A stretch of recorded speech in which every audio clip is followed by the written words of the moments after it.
ॐ निरञ्जनं नित्यमनन्तरूपम् भक्तानुकम्पाधृतविग्रहं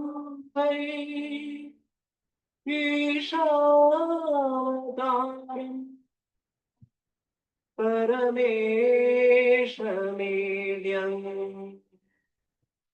तं रामकृष्णं शिरसा नमामः.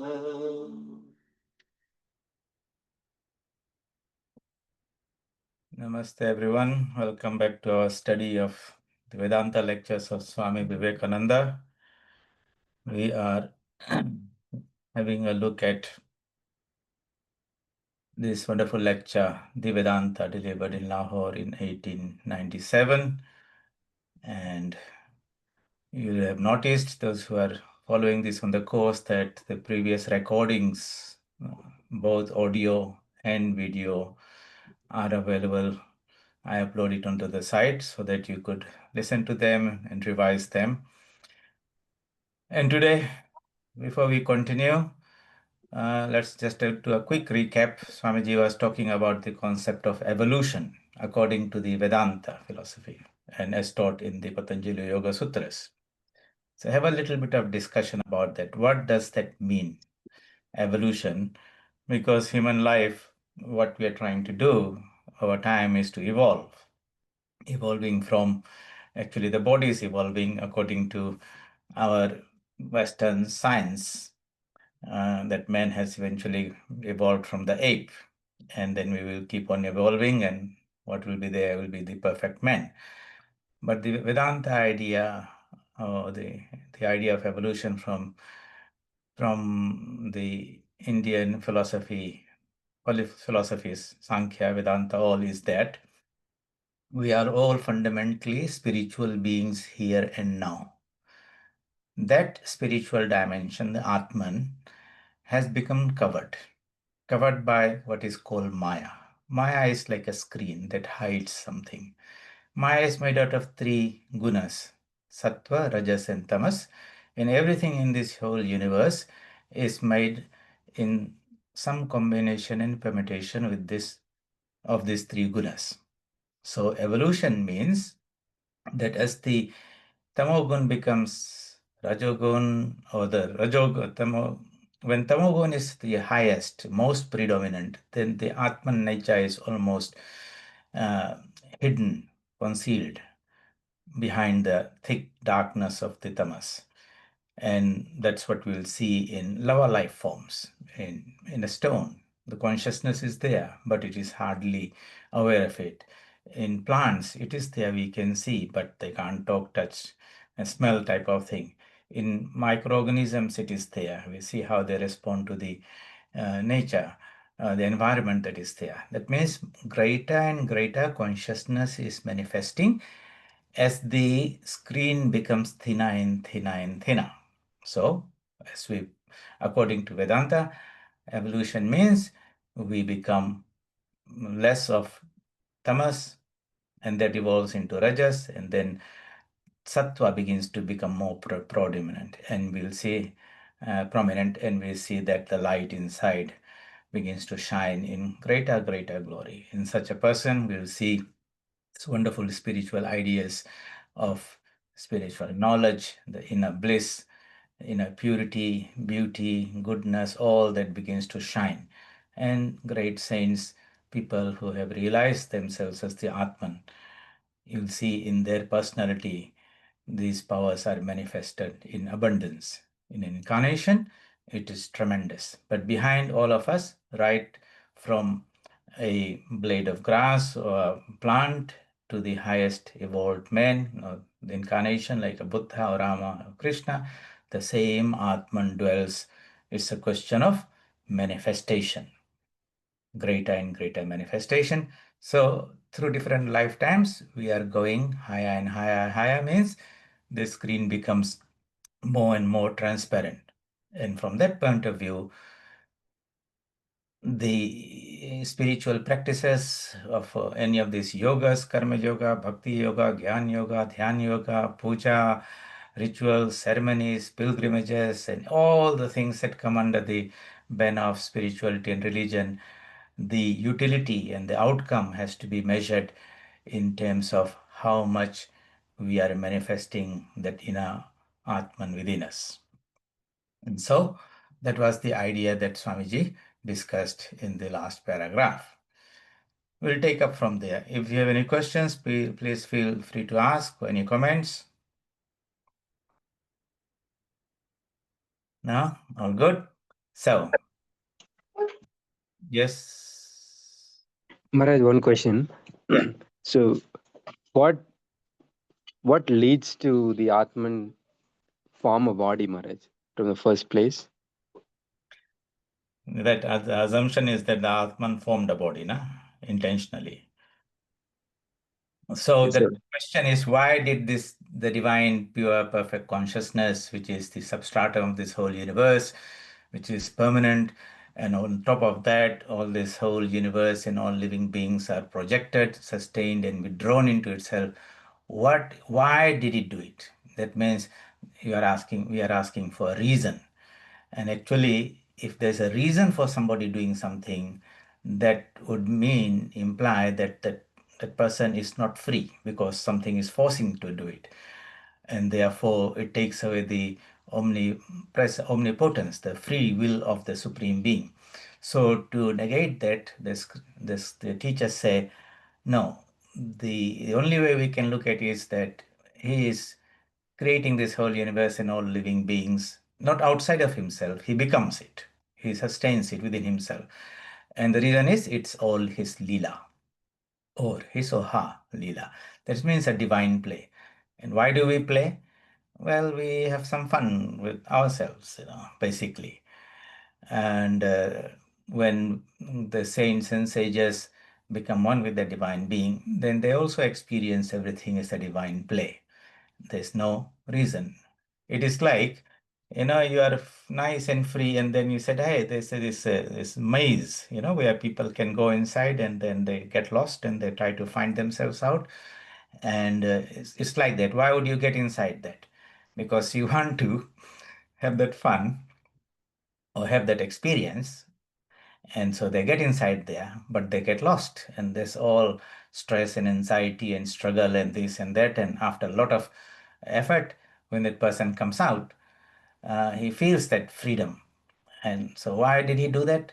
Well, he just went for that experience to enjoy. That's the way the Vedanta explains it's his divine play. We are not outside it. He has become us in all these forms. This is how Sri Ramakrishna explains in the gospel. So that's the perspective from the divine.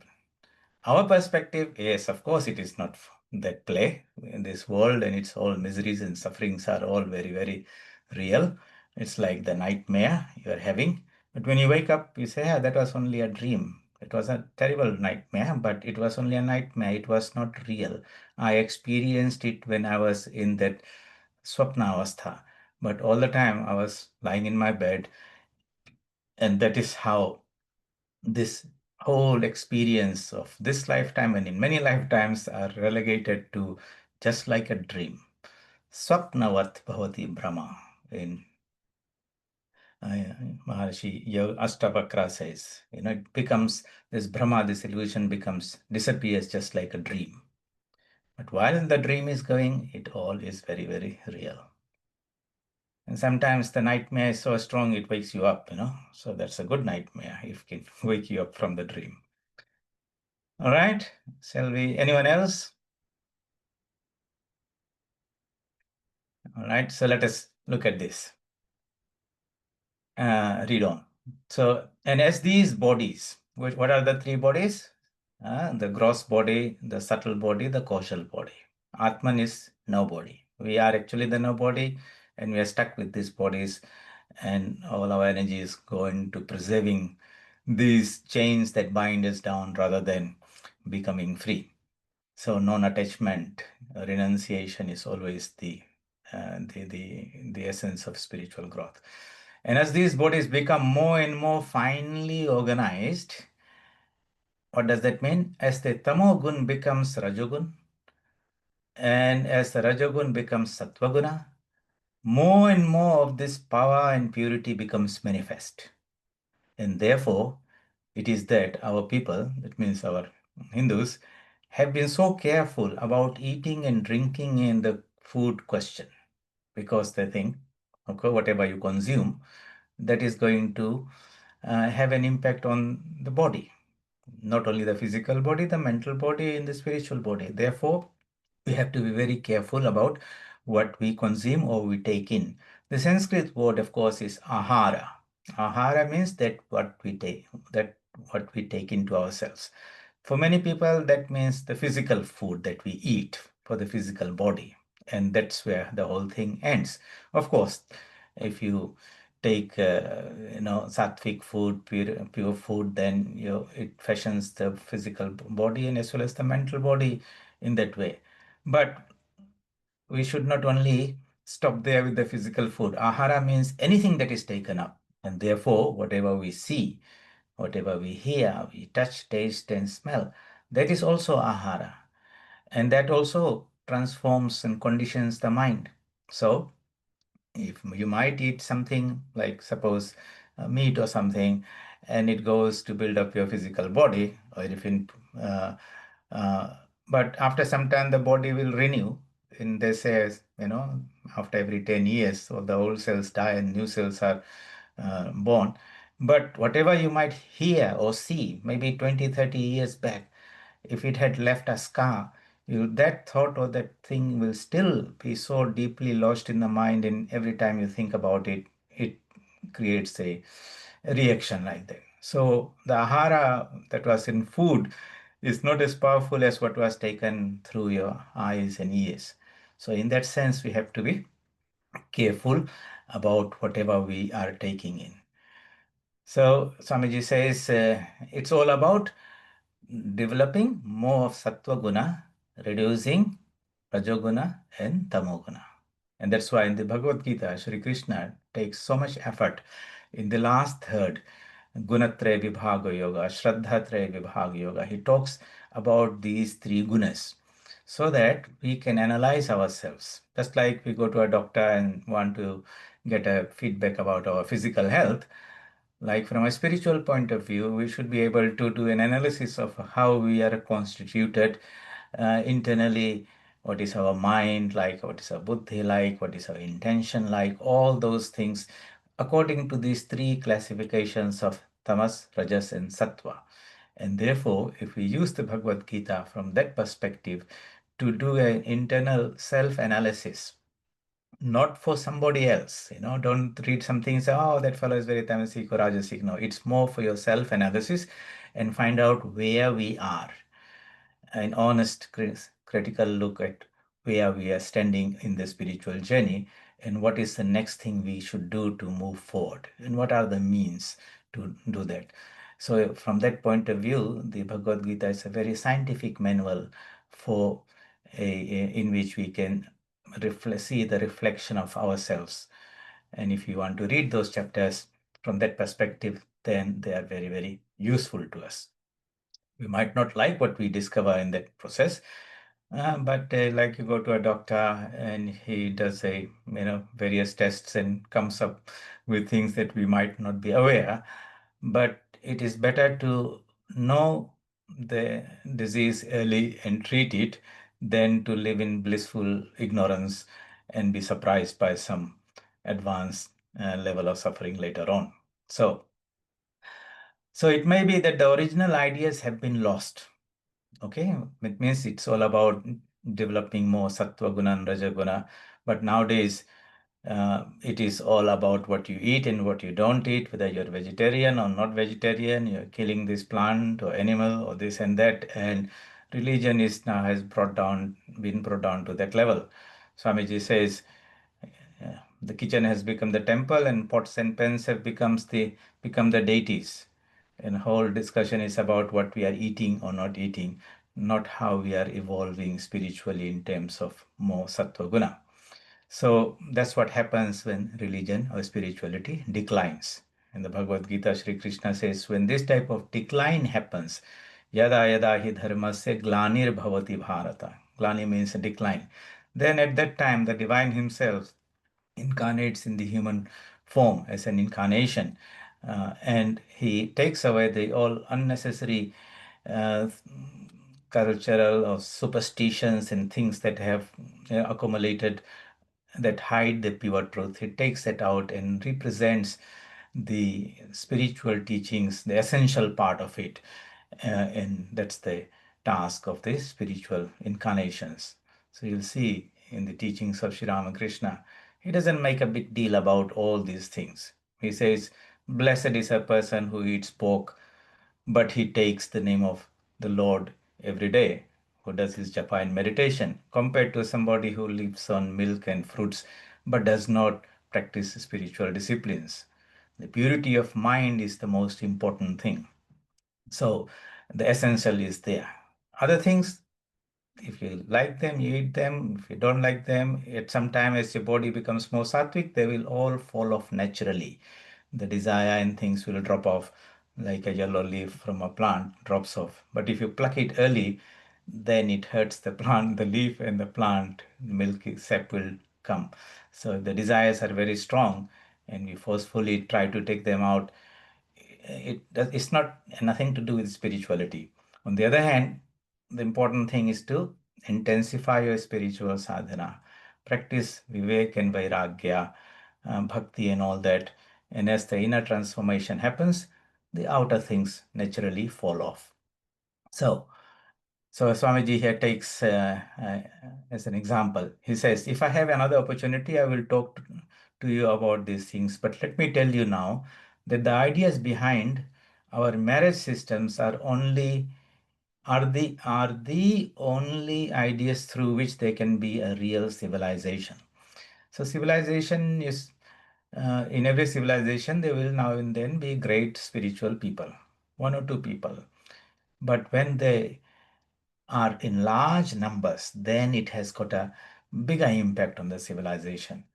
And Swamiji says, yes, now and then in every society, some great spiritual people will come. But what are the ideas and practices that can create a revolution in a particular society? And so he says, he talks about this idea of marriage, and it's pretty interesting. And when you look in this our present modern age, the institution of marriage, its sacredness, and all that, they cannot be. So he says that the ideas behind our marriage system are the only ideas through which they can be a real civilization, means a spiritually growing civilization. They cannot be anything else. If a man or a woman were allowed the freedom to take up any woman or man as wife or husband, if individual pleasures, satisfaction of animal instincts were to be allowed to run loose in society, the results must be evil, evil children, wicked and demonical. Hey, man in every country is, on one hand, producing these brutal children, and on the other hand, multiplying the police force to keep these brutes down. The question is not how to destroy evil that way, but how to prevent the very birth of evil. So, if you have a little bit of reflection about our own societies or this present age in Kali Yuga, what do we see? The whole sacredness of the institution of marriage that has probably almost disappeared or changed so much. And the children who are brought up in single families and how the upbringing, what type of, all that. That's why we probably see so much of issues with youth, with children, with violence and crimes and all that. But he has some insight what Swamiji talked more than 100 years ago. And so long as you live in a society, your marriage certainly affects every member of it. And therefore, society has the right to dictate whom you shall marry and whom you shall not. And the great ideas of this kind have been behind the system of marriage here, what they call the astrological jati of the bride and the groom. So I'm not very familiar with it, but from what I have heard is that when they try to find the compatible partner, you might say, for a girl or boy to get married. The job was with the elders in the family. They will look in a particular family where the background and culture and all that is good. And then they will also look at the stars and astrology and everything to find the compatibility. Because at the end of the day, it's not just two physical people who look beautiful or attractive are going to get married. Sooner or later, you'll find it's the mind of the other person that is the companion. And what's behind that? And if that minds are not compatible, then sooner or later that separation and decoupling happens. So it's important to have that compatibility. And they had this science of astrology by which they could understand the nature, the inner constitution of a person. And they would say this particular person would be compatible with that and whichever way. But what that which is not compatible should not get married, otherwise they will not have a peaceful family, etc. And in passing, I may remark that according to Manu, a child who is born of lust is not an Aryan.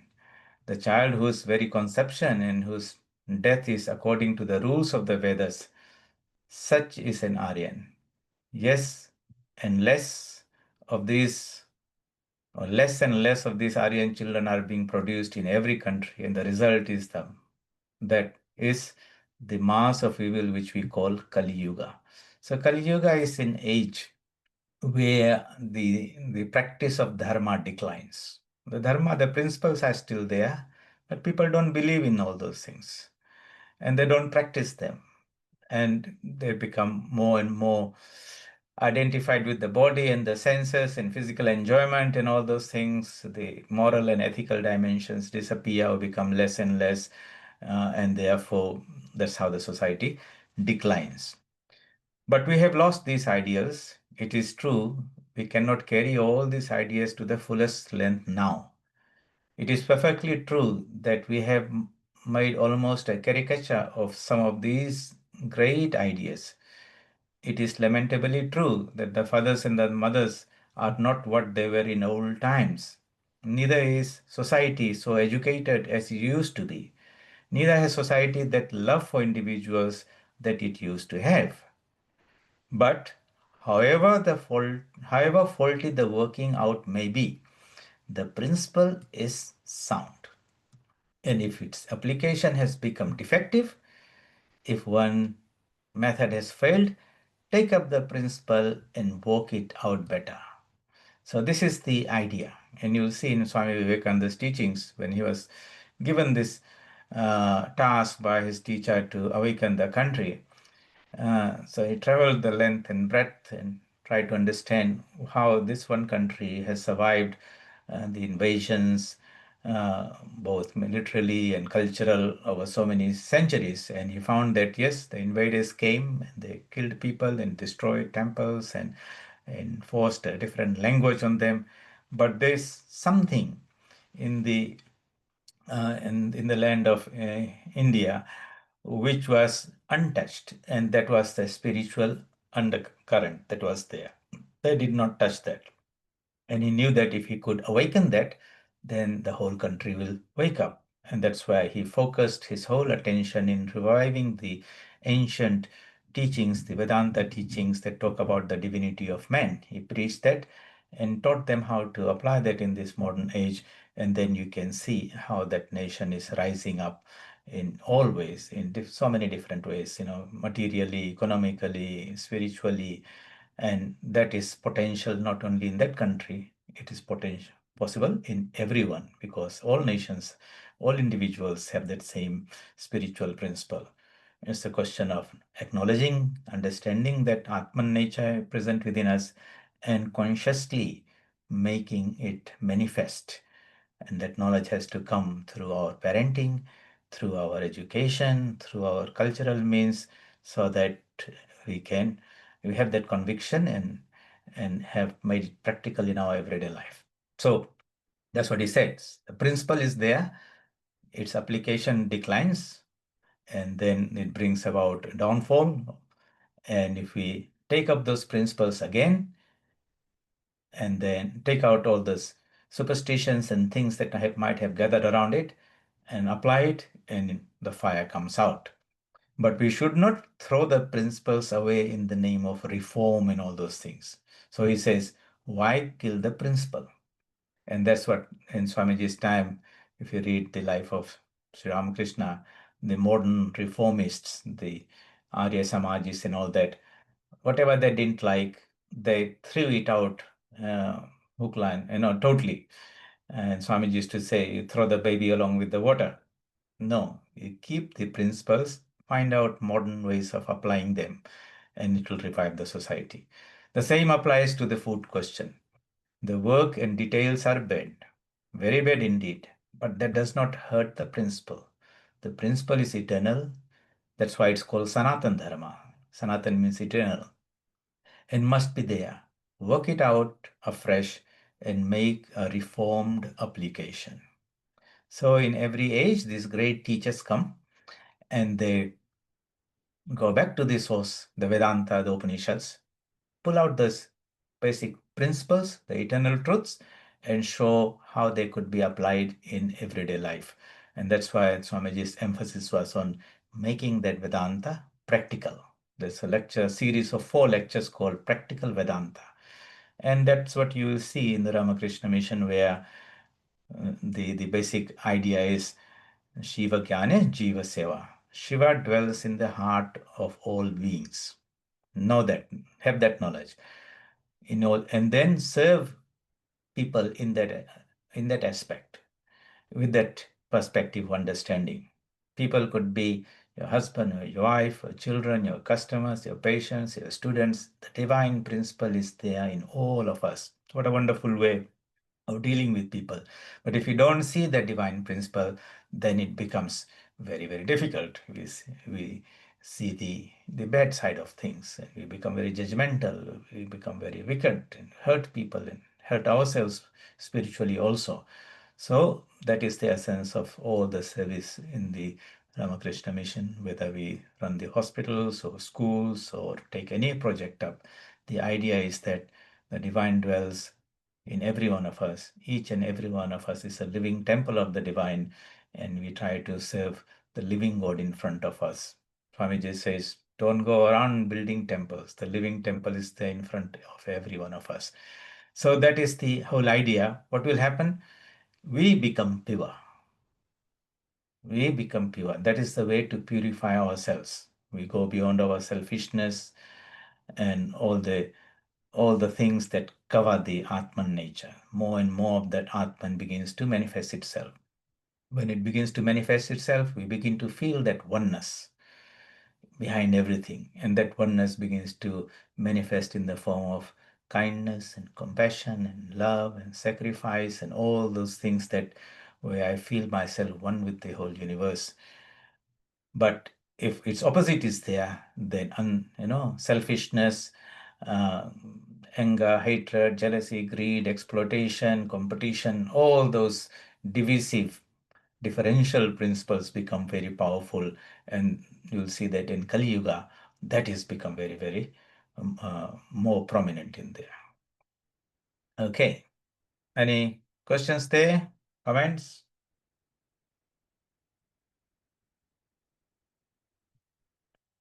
Oh, very quiet.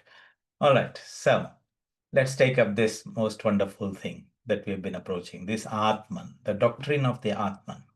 Excuse me, Swamiji, sorry to interrupt you.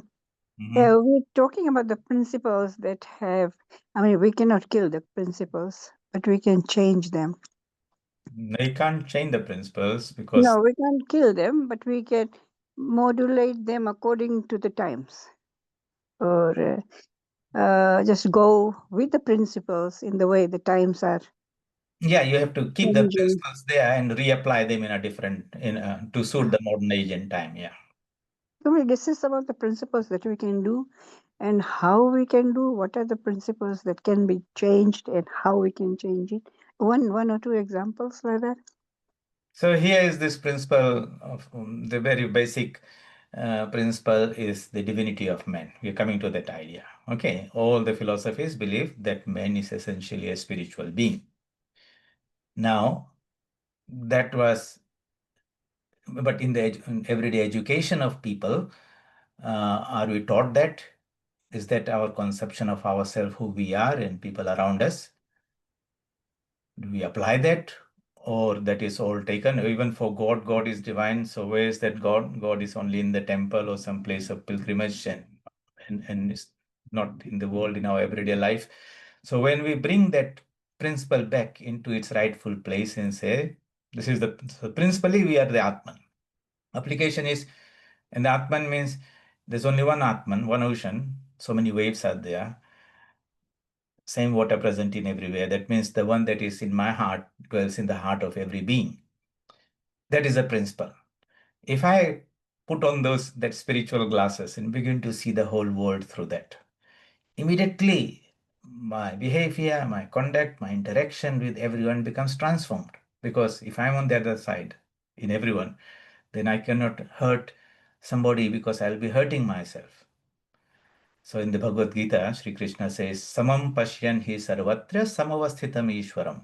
Samam means equally, Pashyan, see, sarvatra, everywhere. Samavasthitam Ishwaram. Ishwara is equally present in all beings. Okay, ignorant and learned, rich and poor, and criminal and saint, everywhere. So, Nahinaste atmana atmanam tato yati param gati. Do not hurt yourself or harm yourself by yourself. Means you're present here in everyone. And if one, that means you try to bring in that oneness, not the divisiveness.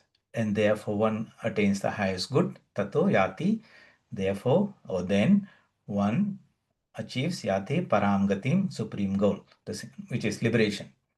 So if one just takes those two verses, somewhere Swamiji says that two verses, this come together. Samam pashyan hi sarvatra samavasthitam ishwaram na hinastaya atmana atmanam tato yati param gatim.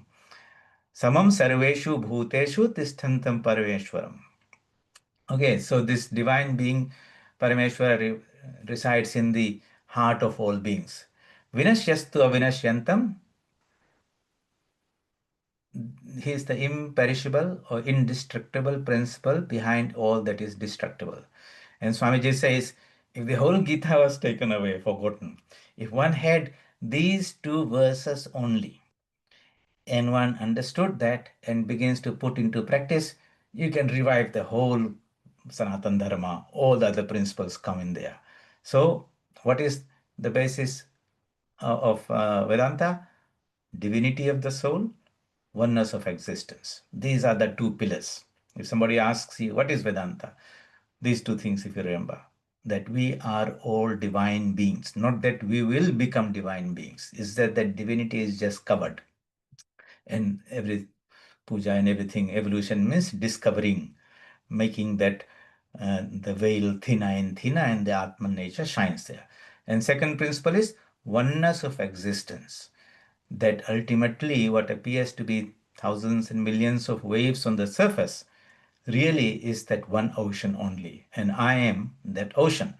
Aham Brahmasmi. The moment I become identified with the ocean, I feel this whole world is my own. That's why Swamiji says there, if you ever felt like stretching out your arms and embracing the whole world and making them your own, that means you intensely feel for the suffering of others, just like we feel for the suffering of people in our own family or children or relatives. If they're suffering, we feel that hurt and worry and anxiety and everything. Imagine the heart that would feel in that same way for everyone, all creatures. That he says, if you ever feel like stretching out your arms and embracing the whole world as your own, then you have felt God. Means God is that universal being, perfect unselfishness. So these are the Atman, the principles, and we'll apply them where? It's not something that we'll put into practice only in the temple or some holy place, and then outside we totally do something different. No, in all associations and relationships and everything, that's a yardstick by which we measure how we are growing spiritually. Now and then, some of our devotees ask us, those who sincerely practice meditation and japa, and ask the question, how do we know that we are making making progress? That means the whole idea is that you might have some spiritual vision or some spiritual experience or some dream or all those things. In the Ramakrishna mission, no one pays too much attention to all those type of experiences. What they look for is, are you growing in purity? Are you becoming more and more sattvic? Are you growing in renunciation? Are you growing in that universal love for all beings? That means, are you feeling more and more oneness with everyone? Do you lose some sleep in thinking of the suffering of people out there and say, what can I do? Because I too am present there in all beings. I'm not going to just work out my own liberation. What does it mean if one wave becomes one with the ocean and billions are there? So the great hearts think like, I will be the last one to go. And that's why Swamiji says, Vivekananda says, may I be born again and again to be able, if I can help even a single person in that spiritual journey, that is all worthwhile. So these are the principles there, but they have become covered in throughout all these rituals and ceremonies that are there, all the priestcraft and superstitions are there. There's so much ignorance out there. We are busy and we don't know these fundamental, beautiful principles. Not in the book. Book is only a reflection. That Atman is within us. The truth of the scriptures is within us. And if we say, wow, if I'm that wonderful being, of the nature of infinite existence, knowledge, and bliss, then I should not only understand it intellectually, but I want to experience that. When that desire wakes up and gets hold of us, and we make an effort to realize that, then and then we are waking to the spiritual journey. So these principles are there. And then, of course, these other principles are there, like, about purity and all those things that Swamiji talks about that are embedded in our cultural systems. So behind those rituals and ceremonies, these principles are there. But nowadays, we don't understand those principles. We just are busy with the external things. Just look at Diwali comes, or Ramnavami comes, or Janmashtami comes. What do? For 30, 40, 50 years, we have been celebrating Diwali. Is it all about lighting the lamp and having the fireworks and sharing the sweets and all those things and having a nice dress? Or are we lighting that lamp of knowledge in our own hearts? That is the goal of Diwali. But do we understand that? No, it's all about a cultural celebration, enjoyment. And now in the main street of Auckland, people will have all music and food, and that's what they show to the New Zealanders here, that this is what Diwali is. Very poor ambassadors of our own culture. So this is how, when bhoga becomes more powerful, then all the yoga declines. So the basic idea is this: the fundamental is the Atman. If we hold on to that, feel it within ourselves, and when you sit down for your japa and meditation and do any puja, that have that clarity that through this I will make a conscious effort to manifest the divine within me. Puja means puja. Pu means the root means that which purifies. Ja means that which will do. So that which purifies is the real meaning of puja. Nothing to do very much with the ritual and ceremony out there. Those are external helps. At some point, they will fall off. They should fall off if we are making progress. But it's all about this wonderful divine nature that is within us as the Atman. So let's. Oh, we had an earthquake. We just had an earthquake. Did you? Uh, yeah. No, the question, the answer that you gave in the end about Diwali, how the whole concept has changed, the principles of what should be done and what is being done. That's what he's saying. So that was actually my question, and how things have changed. So this is one of the things that have changed with Diwali. And yeah, what you were saying initially, the basis and all that. But the last point that you put across about Diwali and how the whole concept has changed, the outlook has changed, the main meaning of Diwali has changed. Uh, Just we are ignorant yeah, about it. We are not putting yeah, in. exactly. Yeah. So again, if you revive it, suppose this is the explanation, if parents understand that, and when the children are young, and they will explain to them and sit down with them and do the puja and talk about the Atman nature and all these things all the time, then during Diwali, we are, celebrating that. Actually, Diwali is a celebration where we should say we have realized something wonderful in our life, and that's an opportunity to celebrate. We're making some progress. Otherwise, it's just some social, cultural type of occasion to enjoy. Okay, this is the one great idea of the Atman, which every one of our sects in India has to believe. If you don't believe it, you are Gnostic. Only as we shall find, the dualists preach that this Atman, by evil works, becomes Sankuchita. Sankuchita is a Sanskrit word, means contracted. Okay, it has become little small into a small little anu. Fine. That is, all its powers and its nature have become contracted. And by good works, again, that nature expands. That's how the dualist will say. Okay, so they will say if you are doing evil works, you are actually harming yourself by reducing that infinite knowledge into limited knowledge, infinite bliss to little pleasures and more suffering. So and when you do good works, then we are expanding. That means what they are saying is that actually the evil works are actually bringing about a transformation in the nature of the Atman. But the Vedantists will say, no, the Atman never changes. So let's keep on reading. And the Advaitist says that the Atman never expands nor contracts, but seems to do so. This is the Advaitic principle. This is very, very empowering. That's why Advaita Swamiji put so much emphasis. Because in the other one, if you took the dualistic way, then you say, oh my God, I have become a sinner. I have become so important. I have lost all my power, blah, blah, blah, and I have to do all those things. So you become very, very miserable. You lose all hope there. My God, it's so hard. But the Advaita says, no, don't worry. It never expands, no contracts, but it appears to do so. Just means like the mirror that was shining very nicely, and another layer of dust kept on settling on it, and now we can't see through clearly. The image that's there is a bit hazy. It's not that the mirror has become transformed into something that is not reflective anymore. No, the purity of the mirror is there all the time. It's just that the covering has thickened in there. And Maya is that covering. When it becomes more tamasic, then the inner light doesn't shine through. But the positive thing says, hey, don't worry, the mirror is still good. The Atman is ever pure. Nitya Shuddha Buddha Mukta, they say. Nitya means always. Shuddha, pure. Buddha, conscious. Mukta, free.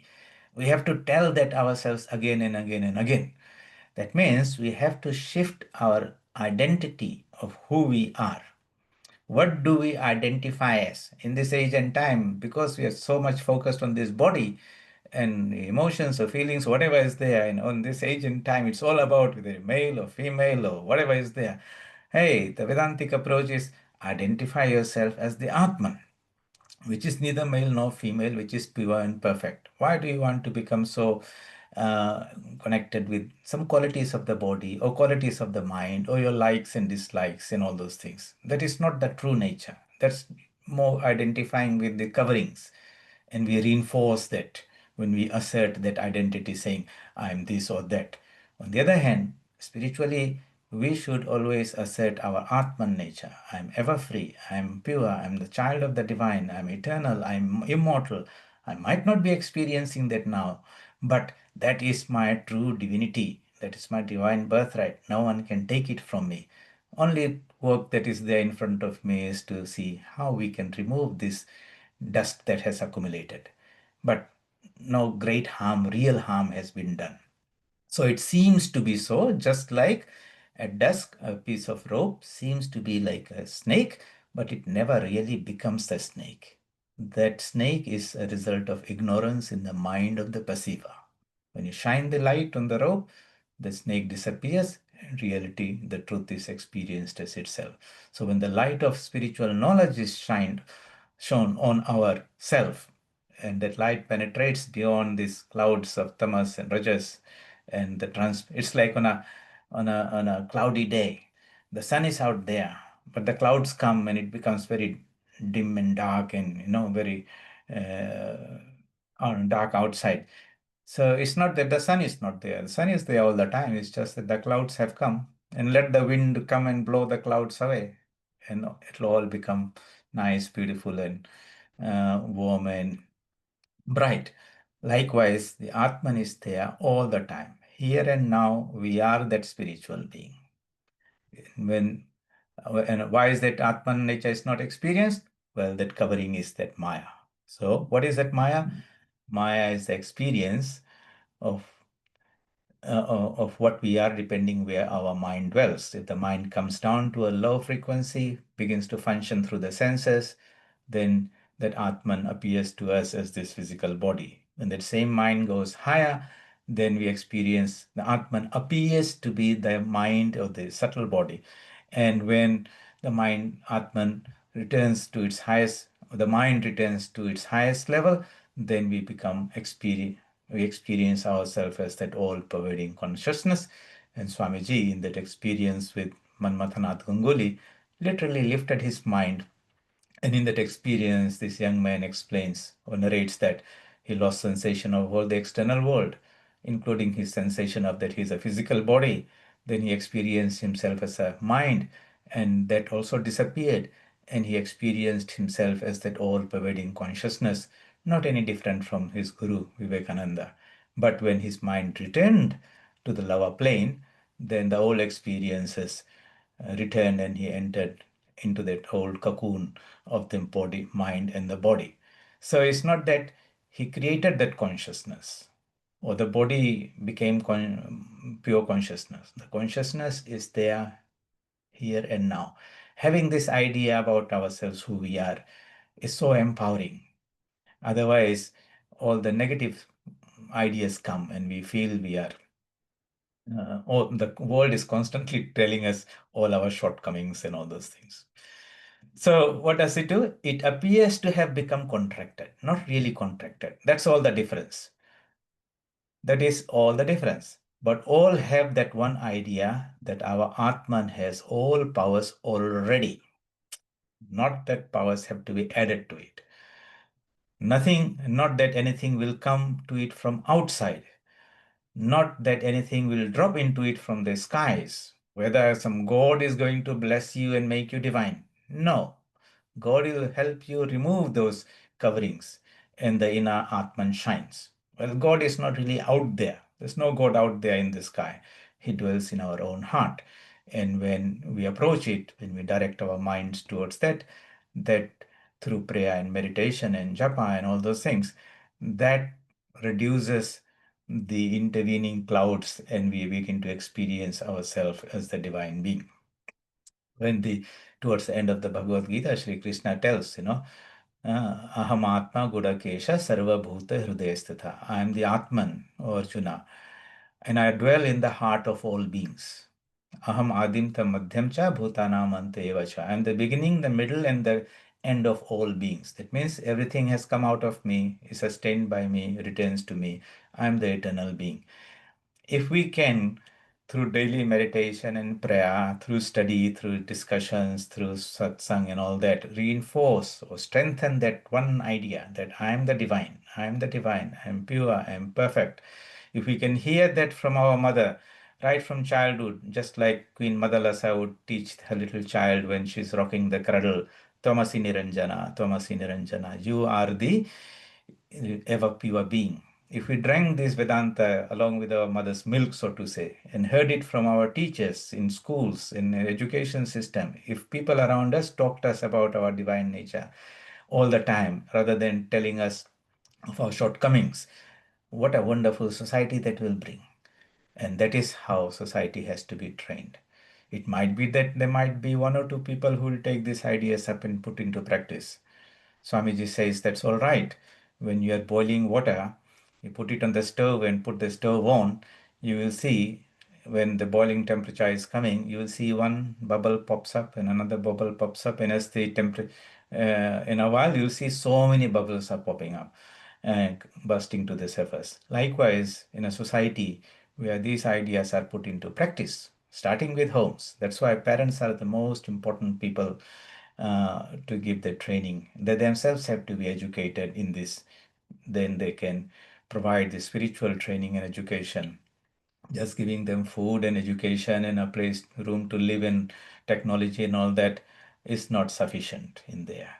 If we don't have the training, we'll have to learn that and do that job. That's when we can be better parents, so to say. So, and that's a gift to give to the children. So they grow with that confidence about the divine within us, and whatever they touch, that has that aroma and the flavor of that wonderful Atman nature manifests in all thoughts, words, and deeds. So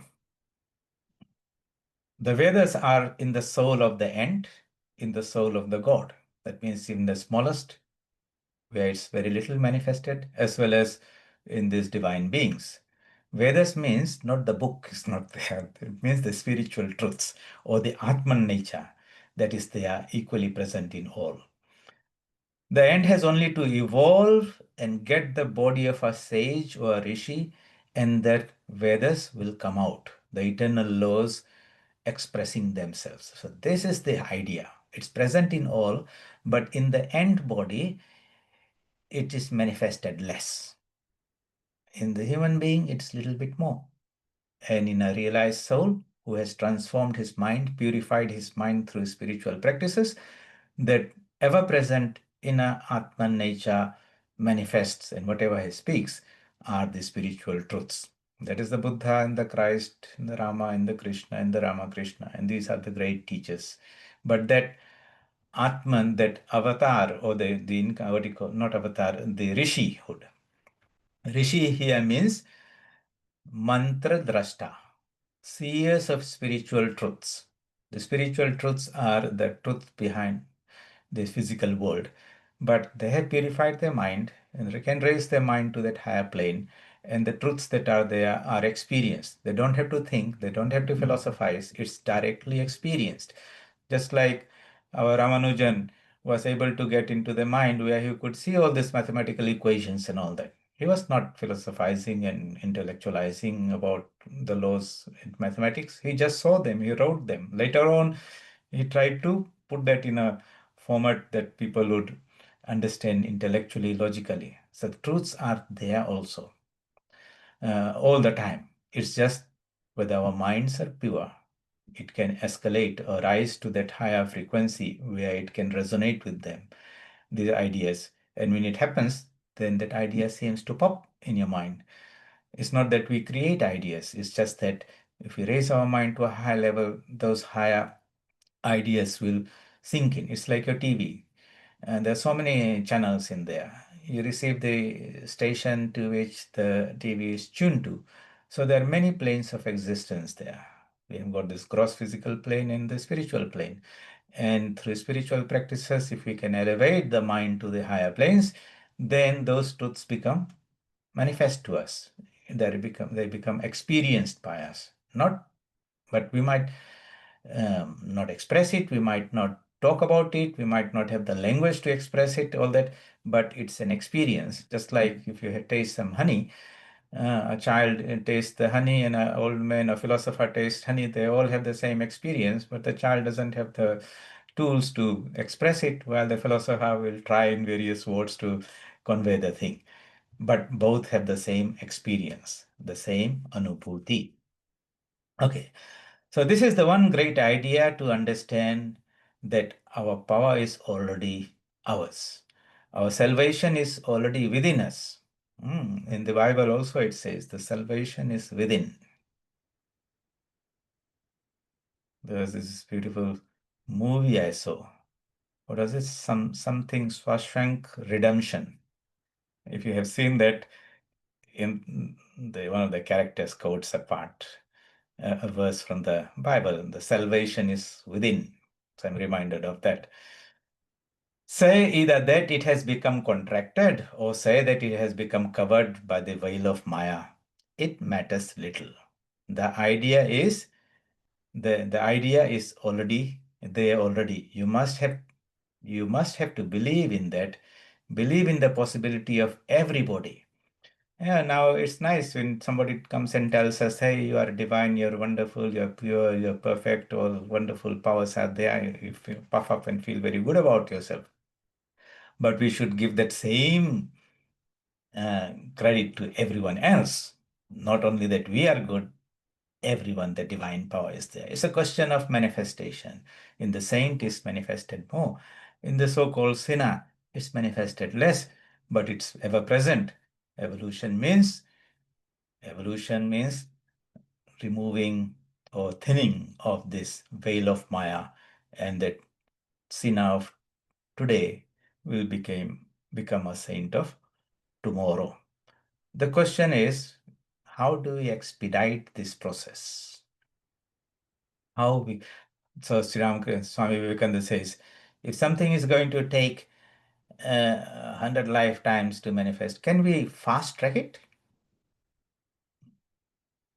That would be wonderful. Why should I be born, so many lifetimes why can't I try to reach that goal within this life? And the answer is, it's all about intensity. If you have to cover a distance of 1 kilometer, one can casually stroll, or one can take a brisk walk, or one can jog, or one can sprint. The time is reduced by the intensity of that effort that is put in there. So in the Yoga Sutras, it says, Tivra Samveganam Asanna. It becomes easy for a person who has got Tivra Samvega, great intensity. That means whatever we do, it's not in a half-hearted, casual way. That type of spiritual practices means it will just extend. But those who drop everything and dive deep into it with full commitment to this pursuit of self-realization, for that person, the journey becomes shorter. But what's the rush? For some people might say, you'll get there sooner or later. Many people are saying, let's take it casually. Others says, no, I'm not going to muck around this world, come and suffer so much. I want to achieve that goal in this life or sooner than later. But that has to be accompanied by that effort. That effort is called Purushakara, self-effort. And that's where, to help in that journey, when they approach the sages, okay, you have realized it. Can you please help me so that I can fast track it? And that's where the spiritual practices like spiritual initiation, mantra, and all those things are given. And that person then, in a very focused way, takes up a spiritual practice with great discipline and tenacity. And for such a person, the goal is nearer. So this is the important thing to understand about the Atman, its power, its qualities, its true nature, that we are that, and we should not deny that anymore. And otherwise, we just prolong this ignorance and the suffering that is there. On the other hand, if you make the choice to commit ourselves to that goal of self-realization, then we'll only do good to ourselves. No one can help us in that matter. Even gods cannot come and change us if we are not wanting to change and grow spiritually. So Swamiji says, you must believe in that, in the idea that we are the Atman, and the goal of life is to manifest the divinity within. So he puts in a beautiful language, you see. He says, what is it? Each soul is potentially divine. The goal is to manifest that divinity within by controlling nature, external and internal. External means the external senses and all that, internal, the mind and all that. Do this, and so he says, each soul is potentially divine. The goal is to manifest this divinity within by controlling nature, external and internal. Do this by work or worship or psychic control or philosophy, by one or more or all of these, and be free. This is the whole of religion. So he says, do it through karma yoga, bhakti yoga, jnana yoga, dhyana yoga. All these faculties are there. Action karma yoga. heart that feels, bhakti yoga, intellect that thinks, rationalizes, that's jnana yoga, meditation that contemplates. All these powers are there which we apply for the external world. If we turn it inward, that those are the tools that help us in the spiritual journey. By one or more, so one might be very strong in one area, jnani or bhakta, or more or all of this. If you have a four-wheel drive, we have traction in all the wheels, that vehicle is going to move better and be free. That is the whole of religion. There's no mention of any Hinduism or Christianity or Buddhism. There's no mention of any God or Atman or Brahma, any being out there. He's talking about the divine nature of every human being and how we can use these powers, these faculties that are built in our body and mind, and engineer them in a spiritual way to manifest the divine with the goal of liberation and mukti. Then he says, doctrines and dogmas, rituals and ceremonies, all these are but secondary details. What has happened is that the secondary details have become primary, and the main primary detail has become somewhere covered under the whole ritual and ceremony and ignorance in there.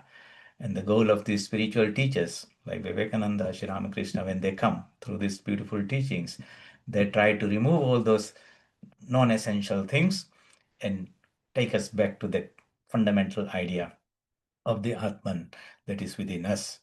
So you must have to believe in that, believe in the possibility of everybody, that even in the lowest man, there is the same possibility as in the Buddha. This is the doctrine of the Atman. Today we have just covered one paragraph, but a wonderful idea. And I hope you will read this and think this will come again and again because it's a fundamental principle.